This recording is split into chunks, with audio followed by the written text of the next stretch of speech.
복된 주일 우리에게 주시는 하나님의 말씀은 베드로전서 4장 7절에서 11절까지의 말씀입니다. 베드로전서 4장 7절에서 11절까지의 말씀입니다. 제가 가진 성경책 신약성경 381쪽에 있습니다.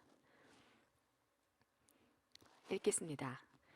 만물의 마지막이 가까이 왔으니 그러므로 너희는 정신을 차리고 근신하여 기도하라. 무엇보다도 뜨겁게 서로 사랑할지니 사랑은 허다한 죄를 덮느니라. 서로 대접하기를 원망 없이 하고 각각 은사를 받은 대로 하나님의 여러 가지 은혜를 맡은 선한 청지기 같이 서로 봉사하라. 만일 누가 말하려면 하나님의 말씀을 하는 것 같이 하고 누가 봉사하려면 하나님이 공급하시는 힘으로 하는 것 같이 하라. 이는 범사에 예수 그리스도로 말미암아 하나님이 영광을 받으시게 하려 함이니 그에게 영광과 권능이 세세에 무궁하도록 있느니라. 아멘. 아멘. 말씀의 제목을 함께 봅니다. 함께 읽습니다. 시작. 그리스도인이 포기해서는 안 되는 삶. 3주 동안엔 베드로전서 3장 또 4장 1절에서 6절 말씀을 통해서 이 땅의 거류민과 나그네들, 특히 하나님의 백성들이 포기해야 될 것들에 대한 이야기를 또 함께 나눴죠. 오늘은 반대로 우리 그리스도인들이 포기해서는 안 되는 삶에 대한 말씀을 함께 나누려고 합니다. 미국의 39대 대통령이 지미 카터라는 분입니다. 이 지미 카터라는 이 대통령에 대해서는 우리 교회를 다니는 사람들이 이런 분으로 아주 유명하죠. 선거 유세를 다니다가도 주일이 되면 모든 유세를 멈추죠. 보통 대통령 선거를 할 때 가장 피크가 토요일이나 주일입니다. 사람들이 가장 많이 다니고, 그런데 그날이 되면 유세를 멈추고 교회를 갑니다. 특이한 건 주일학교 교사를 한 번도 빠지지 않고 참석했던 거.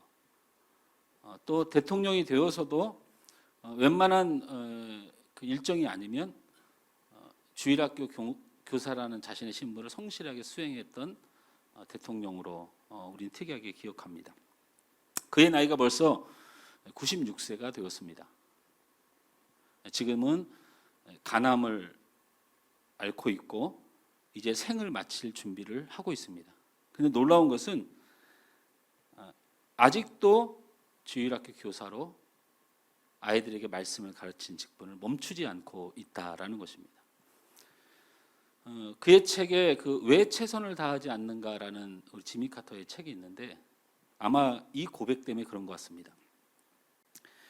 나를 위한 일에는 그토록 많은 사람을 만났으면서도 주를 위해서는 그토록 적은 사람을 만난 삶에 대하여 회개한다. 이게 지미 카터가 왜 최선을 다하지 않는가라는 자신을 향한 질문을 던진 책의 내용입니다. 나를 위해서는 그토록 많은 사람을 만났음에도 주님을 위해서는 그토록 적은 사람을 만난 삶에 대하여 회개한다. 이 지미 카터의 영향을 받은 한 사람이 있습니다. 밀라드 퓰러라고 하는 사람이고요. 이 사람은 사업가이고 변호사로 백만장자입니다. 그런데 어느 날 아내를 통하여 편지 한 통을 받게 됩니다. 그 편지의 내용은 이렇습니다.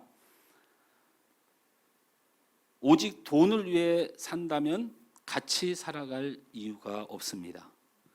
그리스도인이 남을 위해 봉사할 줄 모른다면 삶의 의미가 없습니다. 라는 편지를 받게 되죠. 그 편지를 전하고 아내는 자신의 곁을 떠납니다. 그래서 그 아내를 찾아가서 빌면서 삶에 대해 고민하다가 찾아간 사람이 바로 지미 카터입니다.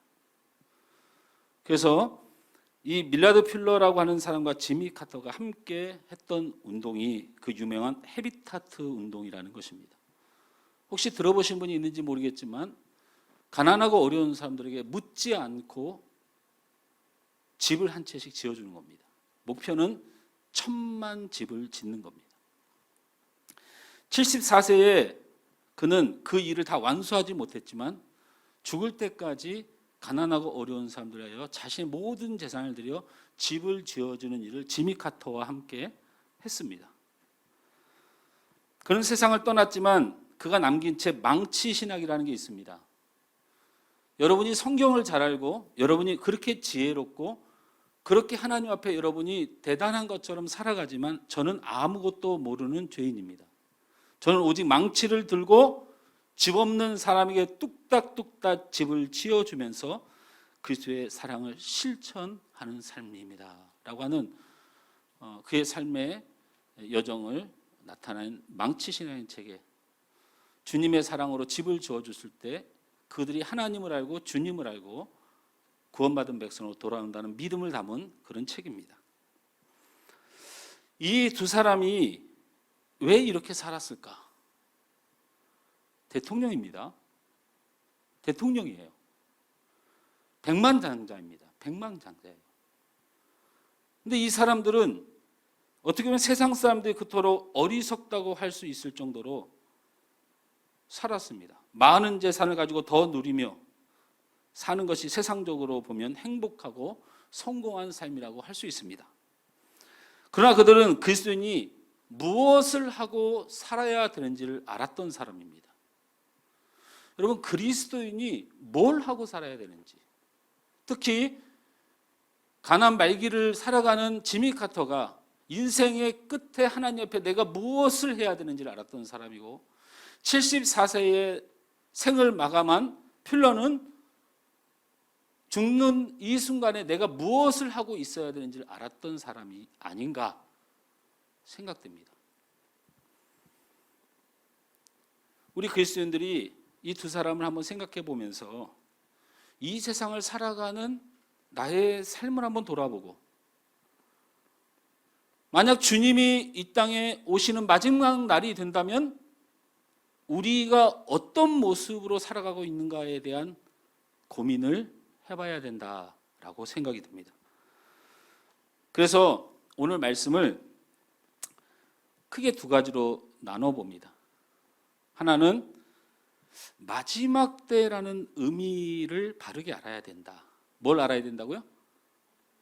마지막 때라는 의미를 바로 알아야 되고, 두 번째는 그 마지막 때의 그리스도인들은 어떻게 살아야 되는가에 대한 이야기를 함께 나누려고 합니다. 우리 7절 말씀을 다 같이 읽으면서 마지막 때라는 의미의 말씀을 한번 확인해 보죠. 함께 읽습니다. 만물의 마지막이 가까이 왔으니 그러므로 너희는 정신을 차리고 근신하여 기도하라 했습니다. 베드로 사도는 마지막이 가까이 왔으니라는 말이 사용됩니다. 자, 여러분, 세상의 마지막이 가까이 왔다, 만물의 마지막이 가까이 왔다 이런 얘기를 들으면 뭐 당연히 드는 생각이 세상의 끝이 왔다 또는 하나님의 나라가 가까이 왔다 뭐 이런 표현도 씁니다. 그런데 우리가 대개 생각하는 1차적인 마지막 때는 예수 그리스도의 다시 오심, 예수 그리스도의 재림, 심판의 날, 이것이 우리가 마지막 때라는 의미에서 찾을 수 있는 생각들입니다. 그런데 베드로 사도가 왜 그 고통과 고난 중에 있는 그 그리스도인들에게 형제를 잃고 예수 믿는 것 때문에 수많은 핍박을 받고 그 고통을 당하고 있는 사람들에게 왜 이 마지막 때라는 표현을 써서 그들에게 말씀을 전한 것일까? 그 이유는 두 가지입니다. 첫째는 이 고난과 아픔은 끝이 있음을 위로하기 위해서입니다. 예수를 믿는 그리고 그리스도를 살아가는 삶의 이 고통과 핍박이 절대로 영원하지 않음을 말씀으로 증명하기 위해서입니다. 두 번째는 우리 주님이 오실 터인데 마지막 때가 될 터인데 이 고난과 환난을 견디지 못하고 세상에 부합하고 우상을 섬기는 길로 돌아선 그리스도인들을 안타까워하며 그들에게 경고하는 것입니다. 영원한 지옥, 심판 날이 다가오고 있으니 속히 믿음으로 돌아와 영생과 구원을 얻으라고 경고하는 것입니다. 자, 그런데 여기서 우리가 마음속에 왠지 답답하고 머리에 막히는 게 하나가 있죠. 이 말씀을 듣는 우리가. 문제는 베드로가 가깝다고 말했으니까 그게 2000년 전이에요. 마지막 때가 다가왔고 말세가 다가와서 예수님이 오실 것처럼 얘기해서 조금 더 힘내라, 아니면 예수님이 곧 오시니까 너희 그런 식으로 신앙생활을 하냐고 이렇게 말씀을 전했으면 예수님이 오셨어야 돼요. 그렇지 않습니까? 여러분 그런 생각 한 번쯤 안 해봤어요? 2000년 전에 때가 가까웠다고 말했는데 아직도 안 오고 계신다. 우리도 말씀을 대하면서 예수님은 도대체 언제 오시는데, 뭔 성경이 2000년에 기록됐는데 아직도 안 오셔? 이런 의구심도 가질 뿐만 아니고, 세상 사람들이 기독교인을 비아냥거릴 때 사용되는 내용이 바로 이런 내용입니다.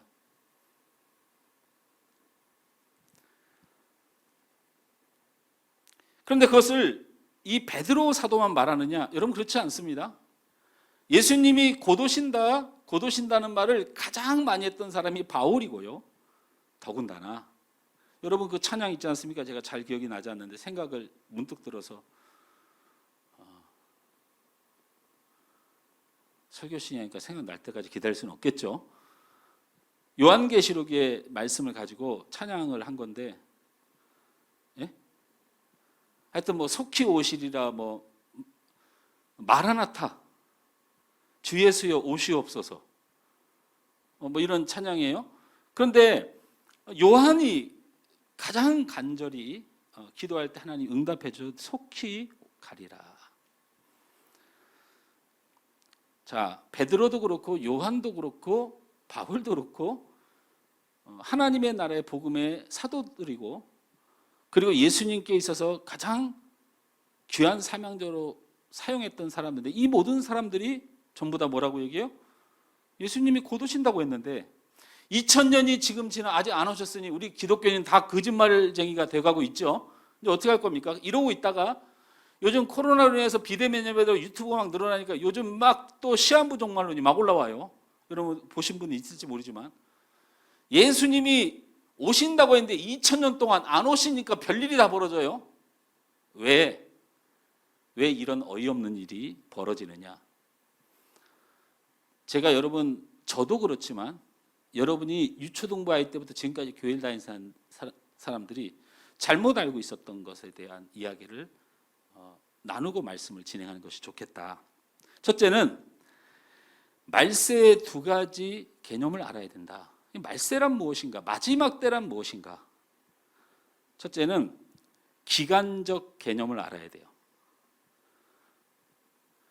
말세는 시간에 못이 박힌 개념이 아니고, 말세라는 말은 기간을 말하는데, 그 기간이 언제냐면, 여러분 말세가 언제를 말하는 것 같아요? 지금? 뭐 이 시대를 말세라고 부르잖아요. 말세를 살아가는 성도라고 말하잖아요. 이게 틀린 말은 아니에요. 근데 우리 머릿속에 자꾸 예수님이 오시는 날 얘기를 해요. 맞아요. 예수님이 오시는 날이 말세의 시작이라 그랬어요. 메시아가 오시는 날이 말세의 때니라고 얘기했어요. 자, 그러면 그대로 믿으셔야죠. 예수님이 동정녀 마리아에게 탄생하셔서 이 땅에 오신 날부터가 말세예요. 이해가 되세요? 성경대로 생각하고 말해야 돼요. 자꾸 이단이나 내 머릿속에 이 세상의 관념으로 말세를 보면 안 된다. 말세는 이 땅을 심판의 주, 구원주 예수 그리스도가 이 땅에 오심으로 말세는 시작된 거예요.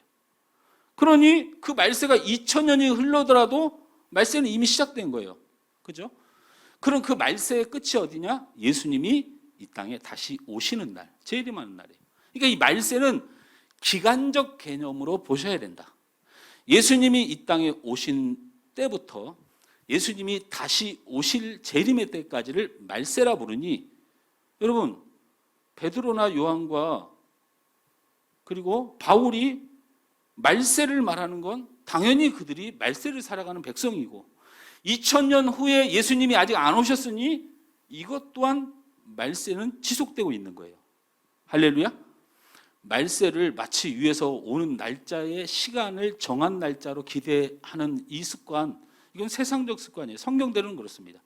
이것을 범위를 아무리 줄여도 예수님이 십자가에 죽으시고 부활 승천하여 오르신 기간부터 말세가 시작된다는 주장을 말하더라도 여전히 이들도 말세이고 우리 또한 이 시대를 살아가는 것도 말세이다. 여러분, 말세는 기간적 개념으로 이해하셔야 됩니다. 또 하나는 말세의 시간적 개념에 대해서 말씀드릴게요. 자, 말세는 속히 오리니 가까워 왔으니 이런 말을 많이 씁니다.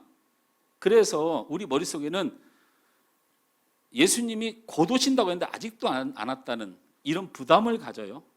그런데 이 시간적 개념은 어떤 것이냐면, 여러분, 말세는 예수님은 어떻게 이 땅에 오시죠? 마지막 때에 예수님은 이 땅에 어떻게 오시나요?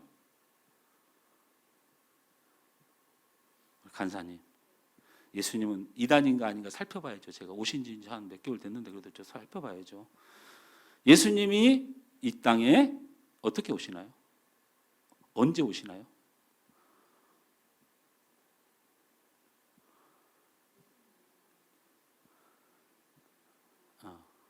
모든 민족의 복음이 전파돼야 끝이 오리라.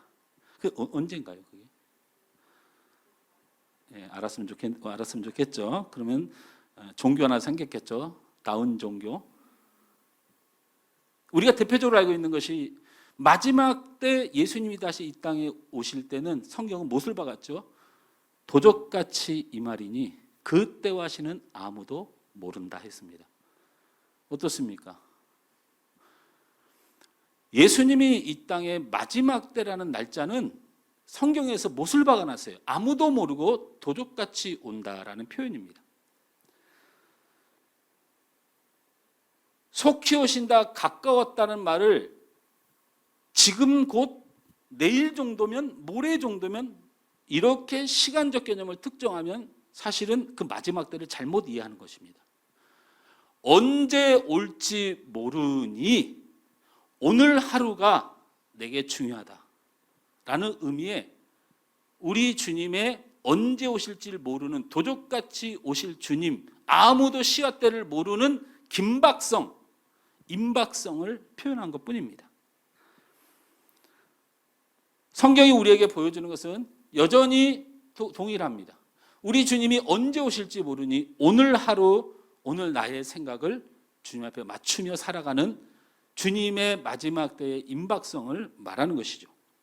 그러므로 말세가 성경의 말세를 언급하고 가까웠다는 말을 받을 때에 예수님의 재림 전까지는 모든 기간을 말세라고 부르는 것이고, 가까웠다는 것은 도적같이 임할 것이니 임박한 재림의 마음으로 말세의 시대를 살아가야 된다라는 메시지로 받아야 되는 것입니다. 오늘 본문에 만물의 마지막이 가까이 왔으니, 이 말씀은 예수님이 승천하시고 다시 오시는 동안 우리는 그날이 언제 갑자기 올지 모르니라고 해석하는 것이 맞습니다.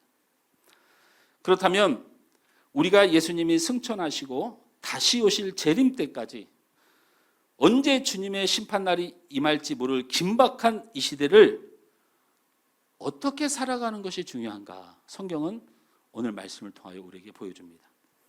말세를 살아가는 성도들이 어떻게 살아가야 하는가? 우리 함께 합니다. 첫째, 간절히 기도하며 살아야 합니다. 여러분, 마지막 말세, 주님이 곧 오실 때에 우리 신앙의 모습에 절대로 포기되어서는 안 되는, 없어서는 안 되는 하나는 바로 간절히 기도하며 사는 삶입니다. 오늘 7절 말씀을 다시 한번 읽습니다. 시작. 만물의 마지막이 가까이 왔으니 그러므로 너희는 정신을 차리고 근신하여 기도하라 말씀하셨습니다. 그래서 말세에는 주님이 가까운 때, 만물이 가까운 때 이 말세를 살아가는 그리스도인들은 바로 근신하여 기도하는 것입니다. 이 근신하다라는 말은 헬라어로 네포라는 발음으로 쓰여진 단어입니다. 네포입니다. 이 말이 뭐냐면 근신하다는 술 취하지 마라, 신중하라, 집중하라 이런 말인데 마음을 잘 통제하고 집중하라는 말이에요. 근신하여 기도하는 말이 마음을 집중하고 중심을 꼭 잡고 술 취한 사람 정신없이 도대체 뭘 하는지 모르는 것 같은 기도 생활이 아닌 간절히 집중하면서 기도하는 삶이 우리에게 필요하다라는 것입니다. 여러분, 여러분의 기도가 얼마나 간절한지 한번 생각해 보십시오. 얼마나 간절한지. 성도는 간절한 기도로 살아가는 것이다. 만물의 마지막이 가까웠으니 근신하여 기도하며 사는 것이다. 제가 왜 이런 말씀을 드리고 베드로 사도는 왜 이것을 중요하게 생각하는가? 여러분, 기도가 간절하다는 것은 믿음이 간절하다는 뜻입니다. 여러분, 믿음의 증거예요. 간절한 기도는 하나님에 대한 하나님 되심을 인정하는 사람만이 간절해질 수가 있죠. 이 간절한 기도는 진실함의 표현입니다. 여러분, 간절하면서 거짓말하지 않습니다. 간절한데 어떻게 거짓말을 합니까? 간절한 건 그 사람이 하나님 앞에 진실하다는 표현입니다. 그리고 이 간절하다는 것은 하나님을 만나고 있고 하나님이 응답할 기도라는 뜻입니다. 여러분, 간절한 기도 말고는 하나님이 응답하지 않습니다. 그러니까 간절한 기도라는 뜻, 여러분 간절하십니까? 이 시대의 말세에 왜 우리 성도들이 간절한 기도로 살아야 되느냐? 그것이 믿음이고 그것이 하나님 앞에 가장 진실한 모습이고 그리고 하나님을 통하여 살아가는 유일한 방법이기 때문에 그렇습니다. 할렐루야. 여러분, 베드로의 기도의 시간에 대한 간절하지 못했기 때문에 이 베드로는 가장 큰 아픔을 겪었던 사람입니다. 예수님께서 십자가를 지기 전날 밤에 겟세마네 동산에서 밤이 맞도록 기도하셨습니다. 그런데 베드로는 그의 곁에서 잠만 잤습니다. 그래서 예수님께서 이렇게 말씀하셨죠. 마태복음 26장 40절에서 41절 말씀을 확인해 보면 우리 다 같이 읽습니다. 제자들에게 오사 그 자는 것을 보시고 베드로에게 말씀하시되 너희가 나와 함께 한 시간도 이렇게 깨어 있을 수 없더냐? 시험에 들지 않게 깨어 기도하라. 마음에는 온이로되 육신이 약하도다 하시고 라고 말씀하셨어요. 그럼에도 불구하고 베드로는 깊은 잠에 빠지는 바람에 기도의 기회를 놓치고 말았죠. 여러분, 이렇게 꾸중을 들었을 때 성경에서 자꾸 왜 이걸 반복했을까 한번 생각해 보십시오. 3번이나 내려오셔서 기도하라고 했습니다. 근데 베드로는 기도하지 못했어요. 결국 기도하지 못했어요. 그리스도인은 기도로 살아야 되는데 아무리 기도하라고 말해도 기도 안 하시잖아요. 베드로도 예수님이 직접 기도 꼭 해야 된다고 말했는데 그 말 지지리게 안 듣고 잠을 잤어요. 베드로가 그 잠을 잔 결과로 어떤 삶을 살았습니까? 겟세마네 동산에서 예수님이 잡히신 날 내려오자마자 예수님이 그렇게 무저항주의로 하나님의 사랑을 실천하면서 분내고 화내지 않고 가난하고 병든 자, 연약한 자 모든 자를 끌어안고 하다못해 니고데모며 세리며 바리새인들조차도 사실 예수님은 복음을 전한 것이지 한 번도 그들을 미워하고 분노한 적이 없는데 베드로가 그 기도하지 않은 때문에 무슨 일이 벌어졌습니까? 칼을 빼들어 하나님의 방법을 깨트린 사람으로 살았습니다. 살았어요. 기도하지 않고 잠만 자다가 평생 예수님이 사랑과 은혜의 주님으로 세상 사람들을 보듬었는데 그거를 유일하게 깨트린 사람이 베드로예요. 기도하지 않으니. 그것만 있었습니까? 베드로가 어떻게 됐습니까? 내려와서는 예수님이 채찍에 맞고 예수님이 많은 사람들에게 침뱉음을 당하고 땅바닥에 엎드려졌을 때 예수님이 베드로를 향하여 간절한 눈빛으로 쳐다볼 때 예수님을 모른다 하였고 나도 너희들 똑같이 저를 저주한다고 하였고 내가 죽이고 싶다. 이 세 가지로 부인했습니다. 베드로가 그런 사람입니까? 예수님을 모릅니까? 예수님을 사랑하지 않습니까? 예수의 말씀을 안 따랐던 사람입니까? 아닙니다.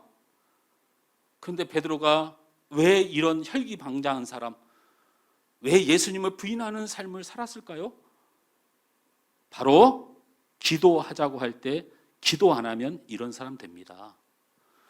기도하자고 할 때 기도하지 않으면 이렇게 됩니다.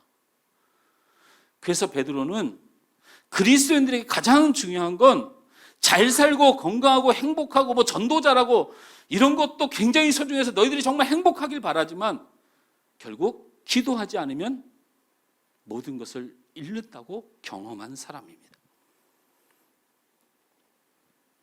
베드로는 기도의 기회를 놓치고 결국에는 믿음으로 사는 일에 실패한 겁니다. 기도하지 않으면 믿음은 있어도 믿음으로 사는 것에 실패합니다.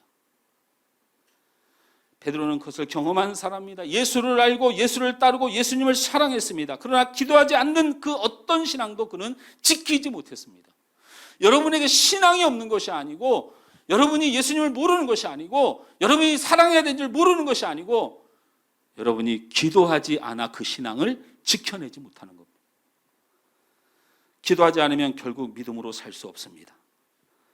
그러므로 우리 그리스도인들은 기도하지 않는 신앙이 어떤 마음도, 기도하지 않는 어떤 봉사도, 기도하지 않는 어떤 헌신도 안심하지 마십시오. 안심하지 마십시오. 우리 애경 집사님이 요즘 찬양팀 리더로 열심히 일해서 그런지 요즘 찬양을 들으면 너무너무 찬양을 잘하십니다. 목사 설교는 아멘을 하는데 역시 자매를 칭찬한 일에 아멘을 함께 합니다. 별 의미도 없는데. 그런데 예를 들은 거지만 그 열심도 기도하지 않으면 지킬 수 없습니다. 지킬 수 없습니다. 우리 간사님 찬양인도 하면서 너무 은혜 받고 다른 큰 교회에서 우리 간사님 모셔갈까 봐 겁이 나는데 그렇게 훌륭한 달란트를 가져도 기도하지 않으면 역사함이 없습니다. 저는 기도하지 않는 그리스도인은 무늬만 그리스도인인 것을 확신합니다. 그 사람이 세상적 인품이 좀 뛰어날 수도 있어요. 일에 대한 능력이 좀 뛰어날 수도 있고 정말 사람들을 많이 데려가서 교회를 성장시키는 것 같은 모습이 보일지 모르지만 여러분 기도가 없으면 무조건 실패합니다. 그 몰려온 사람 때문에 교회가 부흥하는 것 같지만 망하고요. 그의 봉사로 달란트로 수준이 높아지는 것 같지만 결국 많은 상들이 상처를 받게 됩니다. 바로 기도 없는 그리스도인들의 표본이에요. 내가 인격이 모자랍니다. 재능도 없습니다. 그리고 내가 별로 쓰임받지 못할 만한 그런 연약함이 있습니다. 죄가 많습니다. 그래도 간절히 주님 앞에 나와 기도하며 하나님을 배웠고 하나님의 은혜를 구하고 하나님의 능력을 구하는 사람은 반드시 그 어떤 믿음의 열매보다 귀한 열매를 맺게 될 줄 믿습니다. 답답한 것이 있으면 기도하셔야지요. 속상한 게 있으면 기도하십시오. 말을 먼저 꺼내기 전에 기도하십시오. 기도하지 않으면 베드로처럼 검을 들고 싸우게 됩니다. 기도하지 않으면 베드로처럼 가장 사랑하는 예수님을 사랑한다고 말 못하고 세상에 묻혀가지고 이게 그리스도인지 제자인지 알지 못하고 이렇게 살아가게 됩니다. 그러니 말세를 살아가는 성도들은 무엇보다도 절대로 안 된다고 포기하고 못했다고 포기하지 말아야 될 삶 중에 하나가 간절히 기도하는 것입니다. 냅호입니다. 기도는 간절한 것입니다. 우상 앞에 기도는 그렇지 않습니다. 간절할 수가 없습니다. 우상들은 이 우상도 바다의 신, 산의 신, 다산의 신, 신이 많은데 어떻게 그렇게 간절해질 수가 있겠습니까?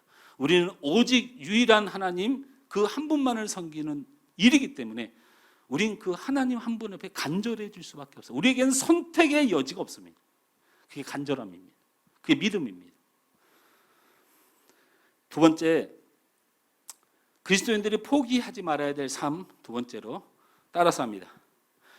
뜨겁게 사랑하며 살아야 합니다. 뜨겁게 사랑하며 살아야 됩니다. 8절 말씀을 다 같이 한번 읽습니다. 시작. 무엇보다도 뜨겁게 서로 사랑할지니 사랑은 허다한 죄를 덮으니라. 아멘. 여기서 뜨겁다라는 단어가 액테네스라는 단어입니다. 액테네스라는 단어인데 이 말은 멈추지 않는 사랑을 말합니다. 뜨겁게 사랑하는 게 멈추지 않는 사랑이라고요? 열심으로 쉬지 말고 멈추지 말고 하는 사랑을 말합니다. 그래서 여러분이 지금 갖고 있는 성경은 개역 개정이라는 거잖아요. 옛날 개역 성경을 개정했다 해서 개역 개정을 가지고 계신데요. 이런 부분이 제일 안타까워요. 여러분이 십몇 년 전에 사용하던 성경에는 이걸 제대로 해석했어요. 그래서 뭐라고 써있냐면 다시 한번 띄워보세요. 8절 말씀. 우리 준혁이가 공익요원이라 바쁩니다. 같이 읽습니다. 시작. 무엇보다도 뜨겁게 서로 사랑할지니 이렇게 들어있잖아요. 여기가 어떻게 써있냐면 무엇보다도 열심히 서로 사랑할지니. 이 말이 더 맞는 표현입니다. 사실은 뜨겁게라는 말이 애매해요. 이 말의 본 액테네스란 뜻은 뭐냐면 사랑을 하되 열심히, 사랑이 쉬어서도 안 된다. 그리고 멈춰서도 안 된다는 뜻이에요. 여러분, 말세를 살아가는 성도는 열심히 쉬지 말고 멈추지 않고 사랑하라 하셨습니다. 여러분, 왜 열심히 사랑하지 않으세요? 사랑은요, 열심히 사랑한다는 말은 뭐냐면 사랑은 받는 것이 아니고 계속 열심히 주는 거예요. 봉사라는 겁니다. 여러분, 사랑은요, 봉사입니다. 세상에서 사랑은 만족입니다. 받아야 돼요. 그래야 사랑을 느낍니다. 그러나 성경에서 하라고 하는 사랑은 주는 겁니다. 열심히 봉사하는 겁니다. 여러분, 열심히 사랑하고 있습니까? 주고 있습니까? 받는 것을 더 원하지 않습니까? 왜 교회에서 왜 성도 간에 받기를 원하세요? 주십시오. 여러분, 주다 보면 받기만을 원하는 사람을 깨트리게 됩니다. 여러분, 쉬지 않고 사랑하고 계십니까? 멈추지 않고 사랑하고 계십니까? 여러분의 사랑이 왜 쉬고 여러분의 사랑이 왜 멈추는지 아세요? 사랑하고 싶지 않으니까 멈추는 거예요. 사랑하고 싶지 않으니까. 저거 내가 사랑해야 돼? 이 문제 하나가 해결이 안 돼요. 여러분, 천국을 가고 뭐 예수를 믿고, 여러분, 예수는 믿는 믿음은 하나님이 주시니까 제가 관여할 부분이 아닙니다. 근데 정말 묻고 싶은 건요, 보이지 않는 하나님을 사랑한다는 사람들이 보이는 사람을 사랑할 수 없으면 그 사랑이 하나님께로 온 사랑은 아니다라고 말씀드렸습니다. 우리 사랑이 왜 멈춥니까?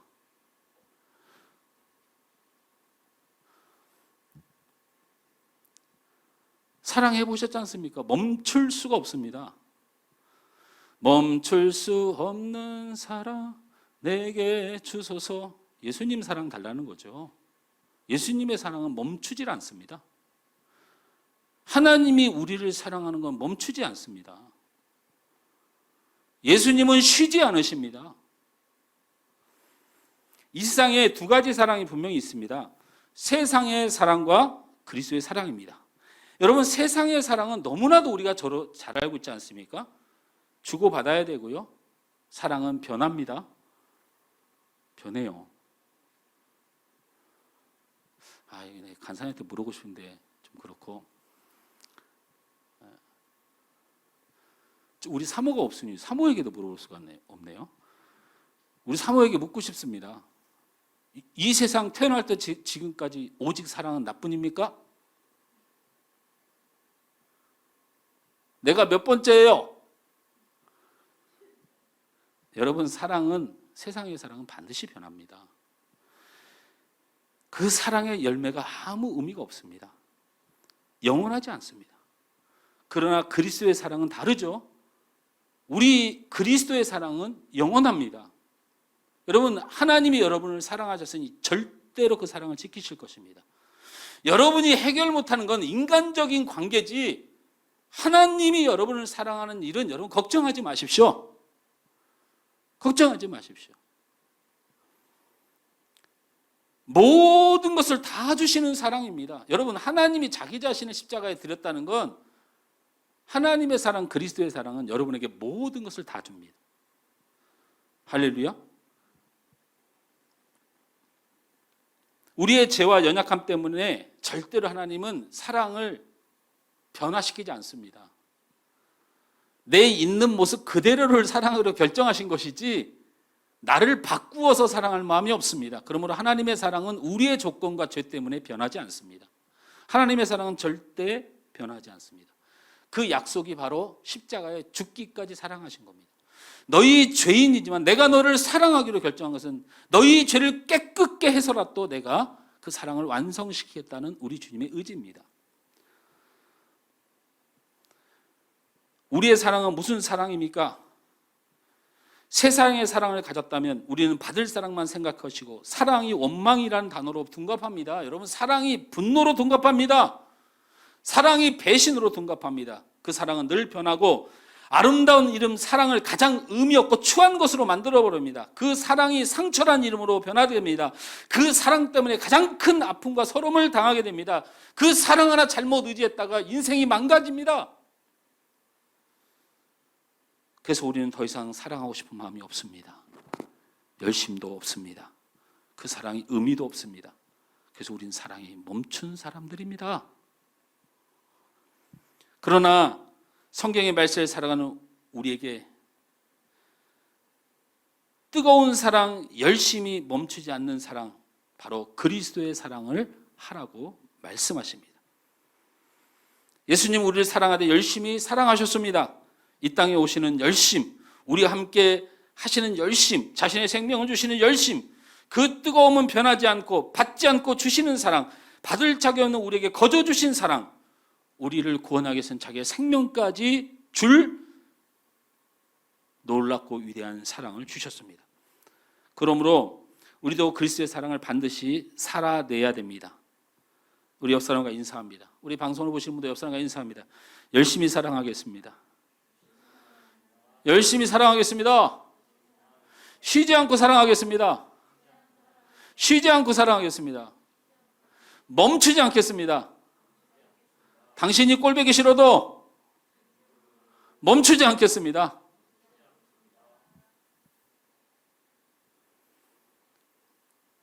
국민일보에 겨자씨라는 컬럼이 있어요. 거기에 있는 글 중에 이런 제목의 글이 있더라고요. 보이지 않는 교회, 보이는 교회, 이런 제목이 있어요. 그래서 뭔가에서 봤더니 캘리포니아의 오션게이트라는 오래되고 전통 있는 교회가 있습니다. 역사도 오래됐고 교회를 거의 그 유리로 전체를 지은 아주 아름다운 교회입니다. 전통이 오래돼서 그곳에 오래 있었고, 교회가 너무 이뻐가지고, 크고 이뻐가지고 아름다운데 부흥을 하지 못하고 사람들이 그 예배당을 찾지 않습니다. 그래서 우리가 그것을 보이지 않는 교회라고 해요. 우리 하늘소망교회가 별내에서 보이질 않는 교회입니다. 교회가 안 보여요. 모 교회가 주변에 수많은 교회들이 별내에 있지만 안 믿는 사람들에게 교회가 보이질 않아요. 그것처럼 오션게이트 교회는 그렇게 오랫동안 그 지역에 있었고 몇백 년이 된 교회인데, 그리고 그렇게 아름다운 교회인데 사람들이 그걸 교회로 느끼지 못하고 보질 않으니까 예배하러도 안 가고 전도되는 일도 없고 아무 일도 안 일어나는 거예요. 근데 어느 날 교회가 얼마나 꼴보기 싫은지 몰라도 10대 소년, 이 사실적인 기록 보니까 9세짜리도 9살짜리도 있었어요. 그러니까 이 10대 소년들이 유리로 건물이 돼 있는데 좀 뭔가 그런 욕구가 생기잖아요. 유리로 건물이 돼 있으면 어떤 욕구가 생기냐면 왠지 깨보고 싶은, 혹시 뭐 가로등 같은 거 깨보신 분, 아무도 없을 때 옛날 공준호 박스 부스 같은 거 한번 깨보고 싶은 욕구가 막 든다든지, 스트레스 받을 때. 그런데 이것을 실천한 9명이 있었어요. 그래가지고 그들이 던진 돌로 그 예배당의 전체 윤곽을 이루고 있는 이 크리스탈은 진품은 아닌지 몰라도 유리들이 73장이나 깨졌어요. 그들이 던진 돌에 밤에. 재산상의 손실도 엄청났지만 교회가 73장 유리가 박살나니까 얼마나 교회 모습이 추해. 안 그래도 별로 뭐 좋아하지 않는 교회인데 그 모습도 너무 추한데 이 아이들이 잡혔어요. 그리고 이 아이들은 이 일로 인해서 감옥을 가게 됐어요. 그때 오션 게이트 담임 목사로 오셨던 웰스라고 하는 목사님이 탄원서를 냅니다. 이 아이들을 제게 돌려주십시오. 이 아이들의 범죄를 범죄로 하지 말고 제게 돌려주십시오. 탄원서를 냈는데 그게 받아들여졌어요. 왜냐하면 피해자 측에서 용서해 주길 바라고 탄원을 하니까 그들이 석방이 됐어요. 그 9명의 아이들을 그 시간부로 데리고 가서 맛있는 밥을 사주고 괜찮다, 힘내서 살고 다 그런 거야, 괜찮아, 목사님 괜찮고 우리 교회도 괜찮아, 앞으로 우리 자주 보자 하고 사랑으로 보듬고 보내줬습니다. 이 9명의 아이들이요, 그 목사님을 통해서 너무 감옥에 자기들의 삶을 바꿔준 목사님께 너무 고마워서 이 9명의 애들이 이렇게 외치고 다녔습니다. 여러분, 오션게이트 유리창을 깬 사람들이 우리들입니다. 우리가 그 소년들입니다. 그런데 웰스 목사님과 교인들이 우리를 그리스도의 산으로 용서해 주었습니다. 그래서 우리가 교도소를 가지 않고 풀려났습니다. 목사님과 교인들을 만나십시오. 이 교회야말로 우리를 살리는 교회입니다. 근데 이 말을 길거리에 앉아가지고 외친 게 아니고 천집, 1000집이 넘는 집을 다니면서 문을 열어준 사람에게 눈물로 아이들이 9명이 있어서 그렇게 간절히 오세요. 교회에 나가십시오. 지금은 이 교회가 엄청나게 부흥을 했고 방송과 언론에 대서특필될 정도로 아주 유명한 교회가 되어서 이 교회가 보이지 않는 교회에서 보이는 교회가 됐다는 컬럼입니다. 저는 코로나로 예배가 위축되고 성도들의 발길이 끊어지고 믿지 않는 새신자들은 찾아보기 어려운 것이 교회의 현실입니다. 이런 교회가 회복돼야 됩니다. 회복은 바로 저는 사랑이라고 생각합니다. 여러분, 우리 한국 교회가 회복해야 될 것이 사랑입니다. 여러분의 개인적인 어떤 사람의 관계가 됐든 무엇이든지 여러분에게 사랑이 해결되지 않으면 이 교회는 주님의 거룩한 백성들을 초대하는 데 문제가 있는 교회입니다. 여러분, 교회가 사랑하지 못하는데 어떻게 주님이 생명을 맡깁니까? 저는 이 한국교회가 코로나가 위기가 아니고 잃어버린 우리의 사랑, 집단 이기적이고 자기 중심적이고 하나님께는 전혀 영향받지 못하는 성령의 역사로는 찾아볼 수 없는, 그래서 나타난 그 패역한 증거가 바로 사랑하지 못하는 심령입니다. 여러분, 하나님의 은혜 받아보십시오. 제가 여러분한테 말씀드렸잖아요. 지금 너무나 많이 부족하지만 제가 예수 만나고 하나님 만나고 첫 번째 확실하게 들었던 내 믿음은 모든 사람이 사랑스럽다였습니다. 한국교회는 그리스도의 사랑이 회복돼야 살아납니다. 코로나가 없어져야 살아난다고요? 여러분, 인도에서 치사율 73%가 넘는 무슨 바이러스가 발견됐습니다. 그거 지금 잡아내니라고 지금 난리도 아닙니다. 앞으로 오염된 세상에서 이거보다 더한 일이 벌어질 거예요. 여러분, 코로나가 교회를 망친다고요? 아닙니다. 세상 사람들의 손가락질이 교회를 망친다고요? 아닙니다. 한 번도 세상이 교회를 그렇게 핍박하고 그렇게 많은 사람을 잡아주고도 우리 그리스도의 능력으로 교회는 지켜져 왔고 더 부흥해 왔습니다. 근데 유일하게 사랑이신 하나님의 사랑이 우리 안에 없으므로 교회는 망합니다.